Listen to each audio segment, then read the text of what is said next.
I've been teaching now for 10 years. Initially, my role in teaching was offering creative support to students, teaching them how to use Adobe Illustrator, Photoshop, and InDesign to basically enhance their project presentations and to help them do mock ups for final major projects, as well as also teaching them how to do fashion CADs.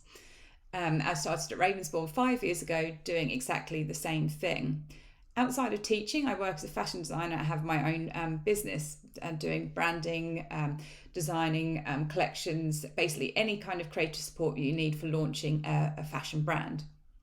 So as my role has evolved at Ravensbourne, I now teach on most of the units, but specialise in teaching on trend forecasting, brand buying, merchandising, and the final major project, delivering content that's relevant to my industry practice, as well as obviously creative support. So I spend a lot of time on the computer on Adobe Illustrator, Photoshop, and InDesign still.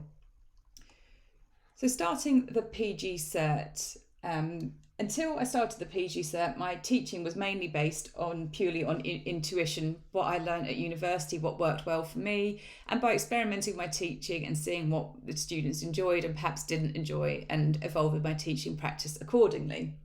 With this in mind, I set my own learning outcomes for the PG Cert around what I wanted to gain from my studies and how I feel I could best improve my teaching and investigate pedagogy with the future of the fashion buying and brand management course in mind. So when I was speaking with my triad, I became more and more aware at the very beginning of the PG Cert, where everything was kind of open, that probably I needed to make sure that my teaching was more kind of inclusive, and I was more aware of neurodiversity within our cohorts. Although I knew it existed, I wasn't really aware of how I could deliver my teaching so that it could be as inclusive as possible. So that was what my first learning outcome was based around.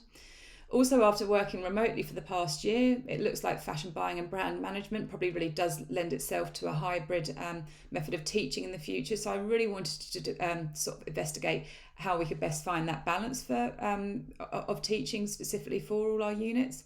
And then on top of that, I wanted to integrate a broader framework of connectivism within my community of practice to keep pace and adapt in a digital age. And I think if FBBM does end up going hybrid, which looks like most likely, creating a really strong community of practice around Aula to sort of complement the in-class and outside class teaching is going to be really important.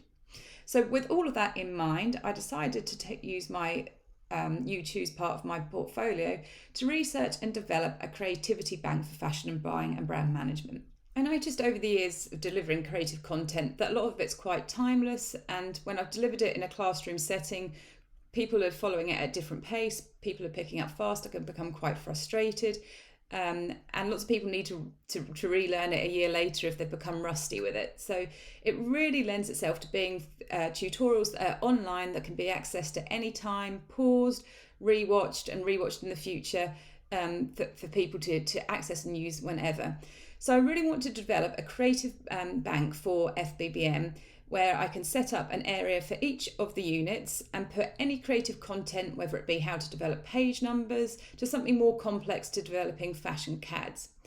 All in one area. They can literally just find their unit and find all the creative content that might be useful to them.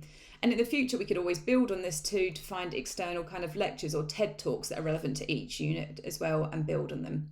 So I'm looking to seek to collaborate with other disciplines to combine and share material. For example, fashion CAD flats will obviously be existing probably on fashion design. Source suitable external sources that could complement and extend our practice outside of Ravensbourne. Look at creating or curating a creative digital access point for each of the FBBM units, as I've just mentioned. Look at compiling content that's accessible and suitable for everyone, so make sure we've got a range of lengths of tutorials and different ways of teaching things that will basically just be significant for all our different types of students. I want to get some feedback from students on what sort of extra creative support that they would like. Lots of our students want to go above and beyond of what's actually required, but really enjoy the creative side of things. So, finding creative support specifically to them too.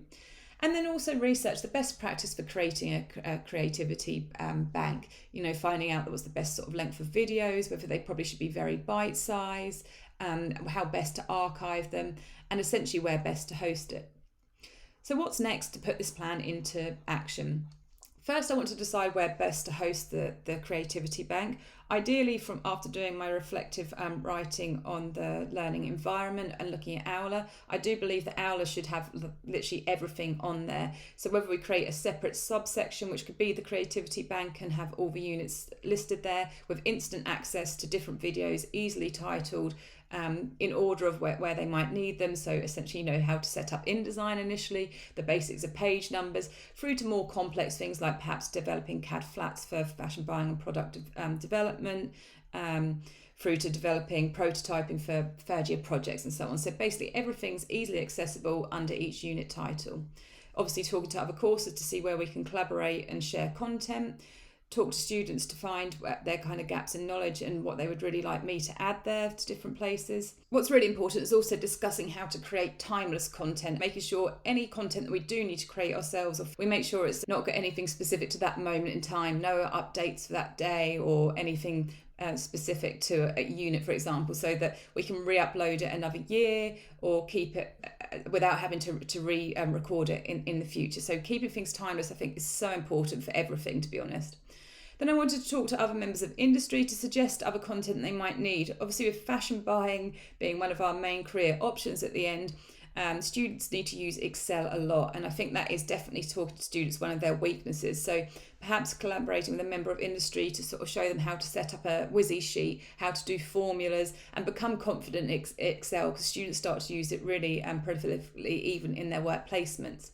And then also I want to trial this experience. So I lead the trend forecasting unit, which starts in October this year, and I'd really like to get a creativity bank just set up specifically for trend forecasting, which lends itself to so many different creative things, whether it be looking at how to do colour, creating mood boards in Illustrator, how to set up InDesign, and to get to instantly just sort of see how it works, how students engage with it, and how we can make it really accessible.